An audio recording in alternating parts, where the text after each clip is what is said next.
Recuerda nuestro hashtag Cooperativa Conversa. Estaremos hablando a continuación de un tema muy, pero muy importante que tiene que ver con estas consecuencias que tiene el hundimiento de este barco que transportaba más de 200 toneladas de pescados, 60.000 litros de petróleo y que ha generado muchos, pero muchos problemas. Así que esperamos tu participación, tus opiniones con el hashtag Cooperativa Conversa. Estamos con Estefanía González, que es la coordinadora de océanos de Greenpeace. ¿Cómo te va, Estefanía?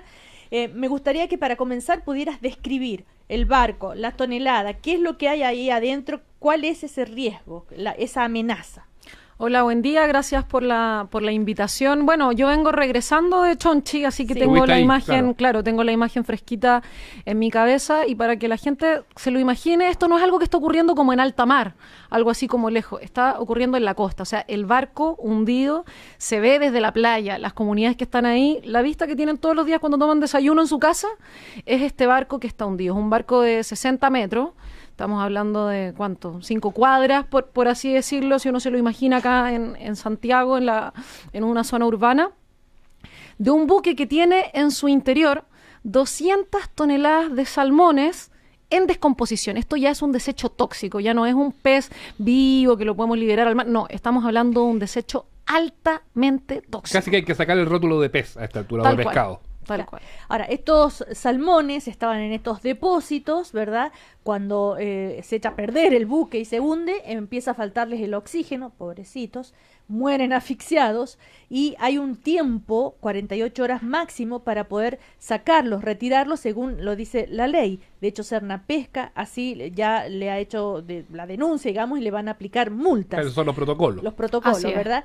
Ahora, el tema es que, como dices tú, ya estos salmones ya son desechos tóxicos. ¿Cuál sería la solución? ¿Qué debería hacer? ¿Qué podría hacer la empresa y debería hacer para evitar una contaminación? Bueno, lo primero que se tiene que hacer acá es invertir el máximo de recursos necesarios para evitar que haya acá una crisis. Y lo que nosotros vimos en terreno es que eso no está ocurriendo. Por ejemplo, las barras de contención del combustible que podría salir son insuficientes. ¿Cómo son las barras de contención? Son una especie, como si uno le dice, de mangas, como flotante, que lo que hacen es que tienen que rodear a todo el barco para evitar, en caso de que haya algún tipo de derrame, evitar que se vaya más allá del radio del barco. Sin embargo, hemos visto que cubren la mitad del barco, que si las queremos poner un poquito más hacia la zona de la proa, de la parte delantera del barco, se le quita un pedacito del otro lado. Entonces, ahí ya vemos que los recursos no están funcionando y no tenemos todo el material necesario para poder evitar una crisis. ¿Pero el combustible ya está saliendo?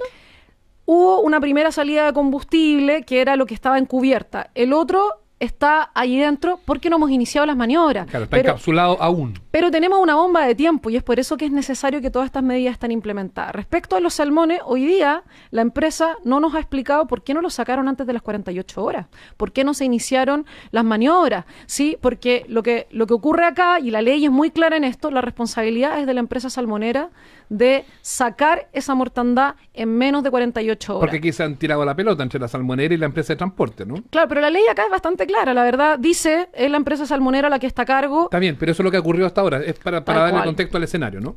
Claro, es como nosotros. A ver, claro, porque la empresa Camanchaca, que en este comunicado de prensa, ¿verdad?, que de 3 puntos dice: el retiro de esta mortandad le corresponde en conformidad a la normativa vigente a personal especializado contratado por la empresa de transporte marítima dueña del barco, en la forma que determine la autoridad marítima. Eso es falso. Ya. ¿Y qué dice los dueños del barco? No, esto es de la empresa Camanchaca. Entonces, aquí vemos y queda demostrado que no es que no se esté retirando la mortandad porque no se pudo, es porque no están queriendo hacerlo. Ahora aquí la pregunta que nos queda es ¿por qué no lo están haciendo? ¿Estarán esperando algún seguro? ¿Estarán esperando a la empresa aseguradora? ¿No quieren invertir la cantidad de recursos? Y cuando vemos la parte final del comunicado de la empresa Camanchaca, vemos que dicen, pero no se preocupen porque financieramente esto no nos va a afectar. Claro. Entonces acá hay un tema de querer invertir en evitar la crisis que no se está haciendo. Claro, casi que era un mensaje para sus socios, no tanto para la... O para los trabajadores también. Ahora, que también para los trabajadores. Pero perdón, Seba, que acá dice, sí, se prevé, lo que dice en el tercer punto, para evitar que este accidente afecte la normalidad de sus operaciones, ¿verdad? Y se prevé que no se verán afectados sus estados financieros. ¿Cuántos trabajadores tiene esta empresa? Porque uno de los argumentos de la empresa salmonera es que dan muchos puestos de trabajo. Entonces también se puede entender que los trabajadores digan, chuta, a ver qué pasa con esta empresa, me voy a quedar sin pega. Bueno, acá tenemos que recordar dos cosas. Primero, hoy día no tenemos estadísticas públicas que hablen de cuántos trabajos da la industria salmonera. Esas no existen. Toda la información que tenemos sobre cuánto empleo da la industria viene de la propia industria salmonera. Nosotros tenemos el sector acuícola y pesquero como uno solo, pero no tenemos dividido la industria salmonera a nivel sectorial. Pero ellos dan una cifra. Que viene de la misma industria salmonera. Sí, y personalmente nosotros desconfiamos de esa cifra, porque también hay que dividir cuántos de esos empleos son realmente para la gente que vive en la localidad, cuántos tienen que ver con otro tipo de empresas, cuántos son directos, cuántos son indirectos. Bueno, y es un tema, la verdad, bastante amplio. Ahora, lo que nosotros no vimos en terreno y que está denunciando la gente también, es a la empresa dando estas explicaciones a la gente.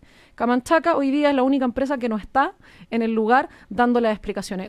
Con todas las cosas que el gobierno pudo haber hecho bien o mal, bueno, el gobernador marítimo está ahí dándole la cara a la gente. Nosotros ayer nos reunimos con el director del Servicio Nacional de Pesca, le dijimos que para la gente era muy importante que ellos estuvieran allá, nos dijeron, vamos a armar un protocolo para estarle informando a la gente. Pero Camanchaca y la industria salmonera lo que hace con este comunicado es decir, ¿saben qué? No es problema nuestro.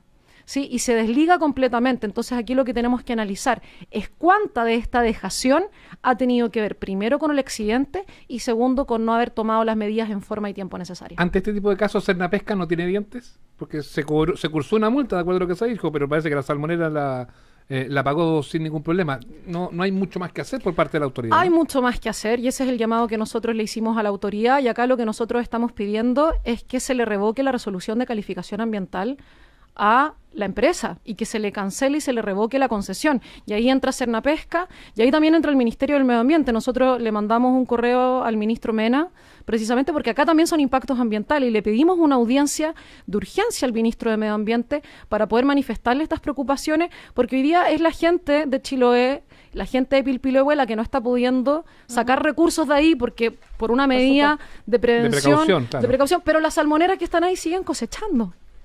Ahora, ya estos residuos tóxicos, ¿dónde deberían ir, a dónde se podrían llevar? ¿Y cuál es, si es que no se los lleva a ese lugar, cuál es el riesgo? ¿Que contaminen el agua, que vuelva, no sé, que vuelva a provocarse una emergencia como ya tuvieron hace unos meses atrás ahí en Chiloé? El peligro aumenta conforme pasan los días. El peligro que teníamos el día sábado es un peligro muy diferente al que tenemos hoy día. Y se agrupa principalmente en dos cosas.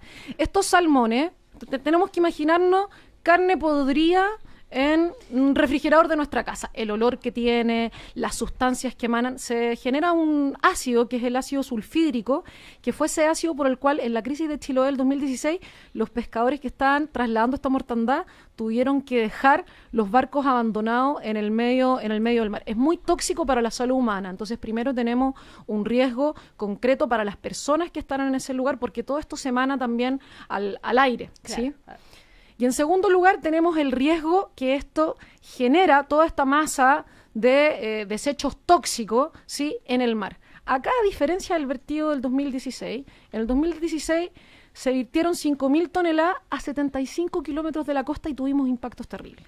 Hoy día estamos hablando que esto está a 300 metros de la costa. De hecho, cuando hay marea baja uno puede como entrar caminando a ver el barco hundido. Entonces, estos salmones en descomposición pueden contaminar y matar a todas las especies que viven en la zona. Estamos hablando de aves, estamos hablando de delfines que transitan entre medio del mar interior de Chiloé, y también estamos hablando que estamos en primavera, y en primavera se generan las condiciones perfectas para la marea roja. Y esto es como un alimento rico para la marea roja. Para la bacteria, claro. Y ya tenemos antecedentes de que hay marea roja en esa zona. Nosotros tenemos las tomas de muestra en exactamente ese mismo lugar. Estefanía, pero para hacernos una idea, lo comentábamos fuera de micrófono, de lo que son 200 toneladas de estos peces muertos. Tú decías como 100 elefantes, el peso de 100 elefantes podridos.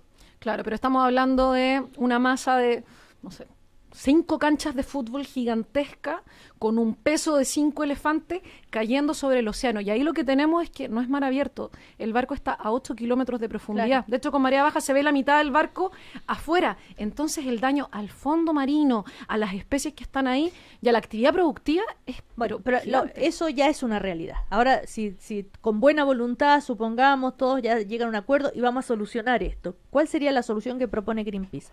¿Llevar dónde se desecha? ¿Qué se hace con ese desecho? Esa es bueno, primero, la primera solución que exigió Greenpeace es que esto se hiciera antes de las 48 horas y no se hizo. Sí, Pesca también se lo esa es razón suficiente para revocarle la resolución de calificación ambiental a la empresa. Eso es lo primero. Eso en cuanto a las sanciones. Eso en cuanto, y también ahora, o sea, eso se tiene que aplicar ahora y ese proceso tiene que ocurrir ahora. Ojalá el ministro Mena nos esté escuchando para que nos reciba. Nos debe estar escuchando. No escucha. Y segundo lugar, lo primero, aquí hay que evaluar dos alternativas. Una, ¿es seguro poder bombear desde el barco con estas bombas los desechos que están ahí, o existe alguna manera de remolcar el barco y llevarlo ya sea a un puerto a la costa para poder hacer las acciones de manera más segura? En tierra. Y esa en tierra o en un puerto donde nosotros ya tenemos están todo lo que son las grúas y todas las formas de poder hacerlo seguro. Entonces aquí tenemos dos alternativas. Las grúas levantarían estos containers llenos de peces. El barco y se pone en manera segura. Además que en un puerto, en la zona de la costa también está mucho más protegida. Entonces acá tenemos dos grandes vías. Una, se hace la operación de manera segura con los máximos estándares, con toda la inversión que sea necesaria para bombearlo ¿Y a dónde lo bombea y a dónde cae ese desecho? Vertederos autorizados que puedan recibir los residuos tóxicos. Ahora, ¿cuáles son esos vertederos? Ese es el levantamiento que se tiene que hacer ahora, porque en la crisis... A priori no lo manejan ustedes ese dato. Lo que pasa con los vertederos ahí de la zona. No existen vertederos es lo que estamos viendo ahora. Lo que ocurrió en la crisis del 2016, lo que aprendimos de ahí es que los vertederos en tierra, primero no dieron abasto por el volumen. Acá debiesen dar abasto porque es mucho menor el volumen. Pero como dejaron pasar las 48 horas, ya no es seguro desde el punto de vista sanitario poder poner esto en un vertedero común. Entonces acá tenemos que buscar qué vertederos industriales para residuos industriales existen en la región. No saben de ninguno, algo cerca, y si está cerca, supongamos, hay un vertedero para desechos tóxicos a 10 kilómetros. ¿Cómo se traslada? Toda esa información hoy día no está disponible. Y ese es el problema. Pero ustedes saben cómo se debería hacer. En un lugar de desecho autorizado que está en la zona. Lo que pasa es que todas esas son cosas que se prevén antes de dar las autorizaciones a este tipo de proyectos. Pero por experiencia en otros países, Greenpeace sabe cómo se puede solucionar una emergencia como esta. En general, en containers completamente sellados, con estándares que cumplan con los diferentes protocolos internacionales, pero también pasa que todo esto depende mucho de la característica del residuo. ¿Está tratado químicamente o no? ¿Cuál es el nivel de descomposición? ¿Cuántos días de descomposición tiene? Y acá lo que a nosotros nos ha llamado profundamente la atención es que en las evaluaciones de impacto ambiental de estos proyectos no existe ninguno de estos protocolos. En el fondo nosotros conversamos con el gobernador marítimo el fin de semana y le preguntamos, bueno, ¿y cuál es el plan para poder sacar el combustible? No, es que primero vamos a ver cómo sacamos los salmones, y cuando saquemos los salmones vamos a ver cómo sacamos el combustible. Es decir, se están poniendo a decidir ahora. Es como si en un terremoto nosotros no supiéramos qué hacer y nos pudiéramos, mientras está ocurriendo el terremoto, viendo cómo generamos las zonas de evacuación. Déjame volver por un segundo al tema del diseño del barco, esto que hablaban de estas fallas estructurales, que obviamente es muy, muy grave. ¿Tú crees que ahí, o lo que ustedes creen es que ahí hubo negligencia, que se les pasó, o deliberadamente puede haber que hubo una vista corta con la operación de ese barco? Hay unos antecedentes muy preocupantes, y es que nosotros nos pusimos a investigar al barco, porque todo sonaba muy raro. A ver, esta es una embarcación nueva, lleva 3 meses, cómo se hunde sin ninguna condición climática, sin ninguna condición climática adversa. Bueno, habrá chocado con el fondo, pero hay radares. Parece que había antecedentes de que no estaba funcionando muy bien. Claro. Nosotros nos pusimos a investigar con herramientas que hoy día tampoco es como que Greenpeace tenga las tremendas herramientas. Son herramientas a las que nuestras autoridades pueden acceder de sobra, ¿sí? Se lo hizo Greenpeace. La autoridad hacerlo. Podría haberlo hecho también. Exactamente. Entonces nosotros lo que llegamos, todo con fuentes oficiales, nos dimos cuenta que habían 3 fallas técnicas en el buque al momento que salió de Hong Kong. Fallas de navegación, fallas de seguridad para fuego y fallas eléctricas. Luego, cuando el buque llega a Puerto Montt, se le pone la bandera chilena, es decir, pasó las inspecciones que están acá, y luego de estar una semana en operación, vuelve al astillero a ser reparado. Y cuando nosotros le preguntamos al gobernador marítimo si ellos tenían antecedentes de fallas técnicas, nos responde que no. Entonces, ¿qué estamos ocultando acá? A ver, o tal vez simple desconocimiento, sin malas intenciones. En fin, los de la empresa también dijeron que esto sí es un accidente, pero que siempre hay riesgo y que es uno en 1000, que siempre está esa posibilidad, ¿no? Ahora, también hay un cuestionamiento a la acuicultura siempre que pasan estas cosas. Ellos dicen, bueno, pero a ver, las tierras también se cultivan el mar también se puede cultivar. Entonces, y además que generan muchos empleos, que trajo progreso para la zona. En fin, ¿cuál sería la postura de ustedes? ¿Qué hacer? Entonces, ¿están en contra de la acuicultura? ¿Nada ahí? Nosotros creemos que hay zonas donde esta industria ya no puede seguir creciendo. Ojo, eso es súper importante decir. Pero sí lo que está. Sí, lo que está ya está, y en el caso de Chiloé, quienes tienen que decidir qué se hace con la acuicultura son los chilotes, ¿sí? Ellos son los que tienen la primera palabra, no puede venir Greenpeace a decir qué es lo que ocurre con Chiloé, porque efectivamente hay un tema también de empleo y de que además les contaminaron todo. Hoy día nosotros conocemos casos de pescadores que con el dolor de su alma tuvieron que ir a trabajar a una salmonera porque con el vertido se les destruyó todo su recurso. Pero no es porque ellos quieran y lo prefieran, es porque la industria generó esto. Pero en la región de Magallanes hoy día, que se quieren instalar más de 400 nuevos proyectos salmoneros, más del triple de lo que hoy día existe en Chiloé, en un lugar que ya fue decretado como parque nacional, en un lugar donde el viento, con un caso como esto en Magallanes hubiese sido una crisis imposible de evitar y tendríamos a los delfines llenos de petróleo, o sea, literalmente. Bueno, los próximos pasos y los próximos días van a ser muy importantes entonces para que tratar de que esto no se convierta en otra gran tragedia para el medio ambiente y para la salud del mar, así es, de las aguas. Y así que, ¿sí? ¿Querías decir algo más? Sí, es que ya cerramos. Es que por eso agregar el tema de la necesidad de revocarle ya a la industria su licencia. ¿Por qué? Porque si ellos no ven impacto, no van a apurar los esfuerzos para tratar de manejar esta crisis. Si ellos saben que tienen en peligro su concesión y su negocio futuro, van a tomar las medidas, porque ya nos dimos cuenta que a la gente no le importa. Le agradecemos a Estefanía González, coordinadora de Océanos de Greenpeace. Que estés muy bien. Muchas gracias. Gracias por venir. Chao.